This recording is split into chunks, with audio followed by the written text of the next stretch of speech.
BJP Ayodhya क्यों हार गई? जिस शहर के लिए बीजेपी ने अपनी जड़ से लेके फूंक तक की सारी ताकत लगा दी, फिर भी अयोध्या हार क्यों गई? जो ग्रोथ उन्हें मिली है वो आज तक नहीं मिली थी। इसी अयोध्यावासियों वो उन्हें एक्सेप्ट नहीं हो पाई, और जो लोगों ने उनको भ्रमित किया वो उस भ्रम में आ गए। ये बात वो भी रियलाइज कर रहे हैं, लेकिन जो कहते हैं ना, जहाँ तेल देखो तेल की धार देखो, तो उस हिसाब से वहाँ के लोगों को मिसगाइड कर दिया गया है। मिसगाइड करा है, क्योंकि वो ये रियलाइज कर रहे हैं कि जो योगी जी ने किया वो कोई नहीं कर सकता। लेकिन उपाध्याय जी, कुछ लोग ये भी कह रहे हैं कि भाई मंदिर का निर्माण जो अध बीच में कर दिया, मंदिर पूरा भी नहीं हुआ उसका, वो कर दिया, प्राण प्रतिष्ठा कर दी, उसके बाद में शंकराचार्य नहीं गए, तो इस वजह से बीजेपी को जो है वहाँ नुकसान हुआ है। देखिए, हमारे इंडिया में सबसे बड़ी बात है, जो साइंटिफिक वे में लॉजिकली चलता है उसे जो हायर अथॉरिटी है वो उसे डिग्रेड करती है। शंकराचार्य जी नहीं गए क्योंकि उनको इंपॉर्टेंस चाहिए था,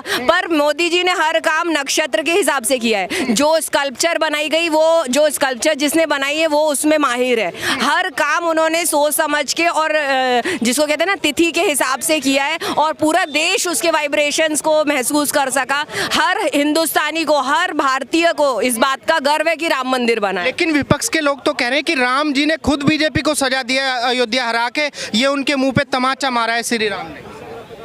देखिए, सुनिए, उनके पास और कुछ नहीं है कहने के लिए, ये बात आप समझ सकिए। अगर उनके पास कोई मुद्दा होता तो वो उसको प्रूव करके बताते, है ना। If you kill my cat I will kill your dog, ये वाली बात है उनकी। और वो ये जो बात है कि अयोध्या में मंदिर बनने के कारण बीजेपी हार गई, ये इस चीज का उससे कोई लेना देना नहीं है। सर, जो आपको क्या लगता है, जैसे व्यक्ति ये कहता है ना कि राम जी ने तमाचा मार दिया अयोध्या के अंदर, उससे ज्यादा मतलब कि तुच्छ मानसिकता व्यक्ति कोई और हो नहीं सकता। कि मेरे को आप बताइए, क्या राम जी का बस केवल अयोध्या में चल रहा था या पूरे भारत में चल रहा था? नहीं, राम जी तो कण कण में है। कण कण में है ना। फिर राम जी ने बाकी के भारत में उनको जिता करके आज प्रधानमंत्री की शपथ लेने लायक कैसे बना दिया? अगर राम जी ने तमाचा मारना होता तो फिर उनका तमाचा तो इतना करारा होता कि वो आज प्रधानमंत्री की शपथ ना ले रहे होते। ठीक है, अगर वो आज प्रधानमंत्री की शपथ ले रहे हैं, मतलब राम जी का आशीर्वाद उनके साथ था। ठीक है, तो ये भ्रामक प्रचार करने की जो विपक्ष की आदत है ना, इसको इनको बदलना चाहिए। भ्रामक प्रचार किस लेवल पर नहीं किया इन लोगों ने? इन्होंने लाख रुपया सालाना देने की बात की, भ्रामकता फैलाई। ठीक है, इन्होंने तानाशाही की बात करी, भ्रामकता फैलाई। इन्होंने संविधान पलटने की बात करी, भ्रामकता फैलाई। इन्होंने राम जी की बात करी, भ्रामकता फैलाई। कहाँ भ्रामकता नहीं फैलाई ये बताओ? इनको जहाँ पर दिखा कि लालच देना चाहिए वहाँ इन्होंने लालच दिया, जहाँ पर इनको दिखा जातियों में बांट देना चाहिए वहाँ पर इन्होंने जातियों में बांट दिया, जहाँ पर इनको दिखा कि धर्म में बांट देना चाहिए वहाँ इन्होंने धर्म में बांटने की राजनीति करी। किस लेवल की घटिया राजनीति विपक्ष ने नहीं की इस देश में, ये बताइए आप मेरे को। नहीं, जो विपक्ष के लोग कह रहे हैं कि अगर मोदी आज शपथ ले लेता है तो ये देश के लिए सबसे घातक डिसीजन होगा। मोदी ने पिछली 2 बार भी शपथ ली थी, तब तो देश ने तीसरी बार मैंडेट क्यों दिया? क्योंकि वो घातक नहीं था, देश के लिए भलाई का डिसीजन था। अरे कि ये जनता का आदेश नहीं है मोदी को प्रधानमंत्री बनाने का, जनता तो गठबंधन के साथ में है। अगर गठबंधन के साथ में होती तो मेजोरिटी के साथ गठबंधन को ले आती। क्यों नहीं लाई जनता? आपको आपकी औकात क्यों दिखाई? आप पिछले 3 चुनावों के अंदर मोदी की एक पार्टी के बराबर सीटें नहीं जीत सके, जितनी उन्होंने इस एक चुनाव में सीटें जीती है ना, जो कि हमारी मिनिमम है, वो आपकी 3 चुनाव की मिलाकर के मैक्सिमम नहीं हो पाई, और आप हमें ज्ञान देने आ रहे हो कि राम जी का शराप लग गया बीजेपी को, अयोध्या से भी हार गई। नहीं, अयोध्या भी हार गई। नहीं, अयोध्या की सबसे बड़ी बात है ना, अयोध्या में लोग जो कह रहे हैं कि हार गई है, यहाँ पे सबसे बड़ा पक्ष निकलता है उत्तर प्रदेश और बिहार का, कि बिहार और उत्तर प्रदेश अभी भी अपनी जातिगत राजनीति से आगे नहीं बढ़े तो उनका विकास संभव नहीं है। यहाँ पे सबसे बड़ा मुद्दा है कि वहाँ पे किसी भी जगह अगर एयरपोर्ट बनता है वर्ल्ड क्लास का, वर्ल्ड क्लास के स्टेशन बनते हैं, वर्ल्ड क्लास की सड़कें बनती हैं, अगर वहाँ भी जीते ना, तो यहाँ लोग कहते हैं कि धर्म के नाम पे बीजेपी लड़ रही है, वहाँ तो विकास के नाम पे भी तो लड़ी है, तो भी तो हार गई। तो सबसे बड़ी जातिगत फैक्टर, वहाँ पासी समुदाय के 5 लाख वोट है, वहाँ मुस्लिम समुदाय के 4 लाख वोट है, वहाँ और ओबीसी कैटेगरी की लगभग 5 लाख से ज्यादा वोट है। तो जातिगत समीकरण से आ रही है, विकास के नाम पे नहीं आ रही है, विकास के नाम पे नहीं आ रही है। और अयोध्या का इम्पैक्ट बस अयोध्या में नहीं है, पूरे भारत में है। मेरे मिथिला क्षेत्र में मैंने देखा कि लोग कह रहे थे कि अयोध्या नगरी बनी है इतनी अच्छी, हमारा भी विकास होगा, उसके नाम पे लोगों ने विकास किया, वोट दिया है मोदी जी को। अच्छा, अमेठी भी हार गई स्मृति ईरानी, कह रहे हैं कि ये राम जी का शराप नहीं तो और क्या है? अच्छा, उनके मंत्री तलक सीट नहीं निकाल पा रहे हैं। अच्छा, अमेठी की हार पे इतनी चर्चा हो रही है ना, आगे तो उसी सीट से हारी थी श्रीमती इंदिरा गांधी -33% सीट से 52,000 के वोट्स के अंतर से आ रही थी, तब उनका तो प्रधानमंत्री उम्मीदवार हार चुका है। ये तो नॉर्मल एक मंत्री थी ना, उनका तो प्रधानमंत्री उम्मीदवार हार चुका है, तो इस पे क्या बहस करें हम। और रही बात बिहार के विकास की, अभी नीतीश जी ने क्या बोला जब पूरा संगठन में बैठे थे कि बचे कुचे बिहार के जो विकास जो है वो भी इस बार मोदी जी कर देंगे, मोदी जी कर देंगे। साफ बोला उन्होंने, ठीक है। आके वो मोदी जी के चरण वंदना कर रहे हैं, उनके पैर छू रहे हैं। सर मैं आपको एक बात बताऊं, कोई भी इंसान ना अगर किसी के चरण वंदना करता है, ठीक है, तो वो ऐसे नहीं करता, उनको उनके कुछ अच्छे काम दिखे हैं। चाचा आप क्या कह रहे हैं, मुझे ये बताइए, बीच में बोल रहे हैं, बहुत डिस्टर्ब कर रहे हैं, आइए ना। अच्छा मुझे ये बताइए, कह रहे हैं कि ये लंगड़े घोड़े की सरकार है। एक बात बताओ, जब तक इनकी गठबंधनों में सरकार चलती थी वो क्या थी? क्या वो भी लंगड़े घोड़ों की सरकारें थी? कह रहे कि वो तो मिली जुली जनादेश की सरकार। अरे तो ये क्या जनादेश नहीं है तो क्या है ये? तुम ये बताओ, वो आदमी आज शपथ ले रहा है, शपथ है बिना जनादेश के मिल जाती ले लेता है कोई? क्या बिना जनादेश के कोई शपथ ले सकता है क्या? उसको जनादेश मिला था, वो शपथ ले रहा है वो व्यक्ति। और ये धक्के से ये नाच रहे, इनसे पूछने चले गए क्यों नाच रहे हो, पड़ोसियों घर पे बच्चा हुआ है। इनका तो वो हालात है, पड़ोसी घर पे बच्चा हुआ है। हाँ, बच्चा बीजेपी के घर हो रहा है, नाच कांग्रेस रही है। कह रहे कि जनादेश तो हमें मिला है। हाँ? कांग्रेस कह रही है जनादेश हमें मिला है, 232 सीटें मिला तो आगे हिम्मत करो, शपथ लो। आओ हिम्मत करो, लो शपथ। अगर जनादेश मिला है तुम्हें, आकर शपथ ले लो। कह रही कि जनता ने सरकार बनाने के लिए तो हमें ही चुना था, मोदी जी ने तोड़फोड़ कर। तुमने इतने सारे दलों को इंडी करके जो जोड़ लिया, सारे चोर तुम एक साथ में होगे, वो तुम्हें नहीं दिखा, ठीक है? जो एनडीए हमेशा से एनडीए था, ठीक है, वो अगर सत्ता में आ गया तो ये जोड़ तोड़ हो गया।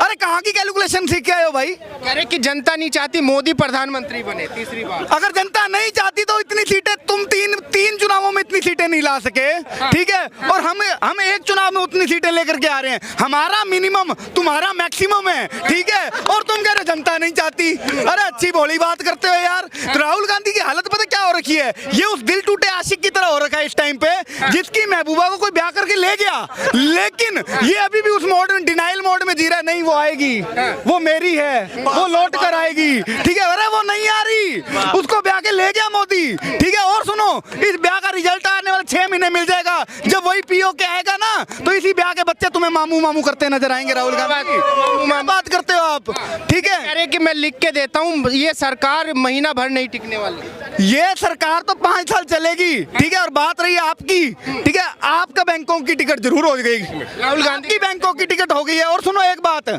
आपने अभी योगी जी का सवाल किया, इनकी आदत है ये विपक्ष दल की कांग्रेस की आदत है। आप याद करो 2014 का चुनाव, 2014 के चुनाव से पहले जब गुजरात के सीएम मुख्य ये अपने मोदी जी हुआ करते थे, तब इन्होंने रोना शुरू कर दिया था कि बीजेपी मोदी को साइडलाइन करेगी, बीजेपी मोदी को साइडलाइन करेगी। अरे आज जब आप यही बात योगी के लिए कह रहे हो, उल्टा हम तो और प्रसन्न हो रहे हैं, क्योंकि जैसे तुमने साइडलाइन करके हमारे मोदी जी को प्रधानमंत्री बनवा दिया था, वैसे ही तुम उस राह पर चल पड़े। लगता है योगी जी को भी बनवा के हटोगे। कि योगी जी का पत्ता साफ हो जाएगा 200%, क्योंकि कांग्रेस वाले खुद योगी जी को प्रधानमंत्री बनवा कर हटेंगे, ये नहीं मान रहे। तो ऐसा प्रधानमंत्री है जो पिछले 10 सालों में सबसे बुरा साबित हुआ, और उसके बावजूद भी मोदी अगर शपथ लेता है तो देश के लिए उससे घातक चीज कुछ नहीं हो सकती। कह रहे कि योगी आदित्यनाथ का भी समय खराब चल रहा है इस टाइम पे। कह रहे योगी आदित्यनाथ को भी बीजेपी हटा रही है, यूपी से योगी आदित्यनाथ की विदायगी हो रही है। आपको क्या लगता है, मोदी जी शपथ ले रहे हैं आज? मैं सर आपको एक बात बताऊं, और जितने व्यूअर्स देख रहे हैं, जिस दिन भी योगी जी यूपी की कुर्सी से हट जाएगी, योगी जी हट जाएंगे, जिस दिन भी हट जाएगी ना, उसी दिन से गुंडा राज्य स्टार्ट हो जाएगा दोबारा। उसी दिन से I am telling you, very clearly I am telling you. क्यों लगता है ऐसा, क्या कारण है? क्या नहीं सर, 10 साल से मैंने अपनी आंखों से देखा था योगी जी के आने से पहले कि यूपी में किस तरीके से चैनें खींची जाती थी, यूपी में किस तरीके से गुंडा राज्य था। और मेरे ही टाइम पे यूपी में इतनी शांति है इस समय, आपको कहीं ना कहीं दूर जाके कहीं ना कहीं 1 या 2 खबरें आती होगी टीवी पे कि यूपी में ये हुआ, यूपी में वो हुआ। और जो लोग इस तरीके से उपद्रव कर रहे हैं, जो लोग वायलेंस क्रिएट कर रहे हैं, सिंपल सी बात है भाई, बुलडोजर उनके घर चल रहे हैं। केजरीवाल तो कह रहे हैं कि मैं लिख के देता हूं कि योगी को हटाएंगे। केजरीवाल पहले लिख कर ये दे दे कि वो जेल से कब बाहर आ रहा है। केजरीवाल पहले लिख कर ये देते वो जेल से कब बाहर आ रहा है। सिंपल। भाई तुमने इतना बड़ा फ्रॉड करा, तुमने देश के टैक्स लोगों के टैक्स पेवर्स के साथ उनका पैसा चोरी करी है। तो तुम लिक्वर केस में जो तुम फंसे हो, माँ तुम जेल में बैठे हुए हो, माँ से तुम जाकर ये कह रहे हो कि योगी जी हटेंगे, मोदी जी 400 पार नहीं होगे, मोदी जी तीसरी बार देश के वो प्रधानमंत्री नहीं बन सकते, अगर तुमने बीजेपी को लोगों को चुन लिया तो मैं जेल में रहूँगा। क्या हुआ भैया, बीजेपी भी आ गई, एनडीए भी आ गई, मोदी जी भी दोबारा तीसरे बार बहुमत नहीं ला पाए मोदी जी। तुमने क्या लाए? तुम तो 7 की 7 सीट हार गए भैया। अपनी गिरवान भी तो झांको, तुम एक उंगली आगे बढ़ा रहे हो, 3 तुम्हारे पीछे भी आ रही है। सर वो 240 लाकर ना उन्होंने आज भी देश की जनता का दिल इस तरीके से जीता है कि लोगों को विश्वास है कि आने वाले 10-5 साल में जो देश में विकास होगा वो अनएक्सपेक्टेड विकास होगा। अच्छा मुझे आप ये बताइए, बीजेपी एक बड़ी पार्टी है और दावा उसने किया था 400 पार का। कह रहे थे कि अमित शाह ने भी बोला है, मोदी जी ने बोला है कि 400 पार अगर आती हैं तो पीओके हमारा हो जाएगा। लेकिन मुझे ये बताइए, जो विपक्षी लोग हैं, राहुल गांधी है, उनके नेता हैं, कह रहे हैं कहाँ गया पीओके, कहाँ गया 400 पार, सब हवा में उड़ गया। अच्छा मैं एक बात बता रहा हूँ, सबसे पहले जब बने थे ना नेहरू जी, पहले ऐसे नेता थे जिन्होंने 3 टर्म पूरे किए थे और उस समय विपक्ष भारत में था नहीं, और आज मोदी जी इतने बड़े विपक्ष के सामने 240 ले के आए हैं, ये सबसे बड़ी महत्ता है। और मैं कहता हूँ कि चुनाव में जितने कम मिले हैं ना सीट, ये सबसे बड़ी चीज़ ये है ना कि विपक्ष को लग रहा है हम जीत गए लेकिन वो हारे हैं, और ये सत्ता पक्ष को लग रहा है हम हार गए लेकिन वो जीते हैं। लेकिन सेम इसका आउटपुट निकलेगा 29 में। क्या निकलेगा कि बीजेपी अपनी गलतियों पे काम करेगी, और वो तो अपने में है कि हम लोग जीत गए, पार्टी मना रहे हैं, सब कुछ हो रहा है। हम और आप हैं, हमको लग रहा है कि बेरोजगारी का मुद्दा बन रहा है, तो भाजपा उतनी शासन में बैठी उसको नहीं पता होगा। बीजेपी 400 पार का नारा देके बहुमत नहीं ला पाई, क्या कारण रहा? ओवर कॉन्फिडेंस में मारी गई बहुमत। 400 पार का नारा इसलिए था ना कि विपक्ष बस ये डिफेंड करने में लग जाए ना कि 400 पार नहीं होने देंगे, और आपने देखे भी रैलियों में। लेकिन उनका काम ये था कि हमारी सरकार बन जाए, क्योंकि पहली बार ऐसा हो रहा है, पिछले 10 सालों में राज्यसभा में सरकार नहीं थी भाजपा की, इस बार राज्यसभा में सरकार है, लोकसभा में भी सरकार है, यानी पूर्ण बहुमत से कोई भी बिल आएगा खटाखट पास हो जाएगा। इससे पहले राज्यसभा में बहुमत नहीं था, 370 भी लाना था तो आगे राज्यसभा में पास करके इधर आया गया। लेकिन जो लोग कह रहे हैं कि इस बार कोई भी बिल आएगा रुकेगा, उनको मैं एक बात बता दूं कि दोनों सदन में क्लियर है, कोई भी बिल आएगा खटाखट दोनों तरफ से पास होकर निकल जाएगा। 22 राज्यों में सरकार है उनकी। इससे पता चलता है ना कि मतलब विरोधी जो हार के भी जीत समझ रहे हैं, और जो बच्चा यानी कि 33% मार्क्स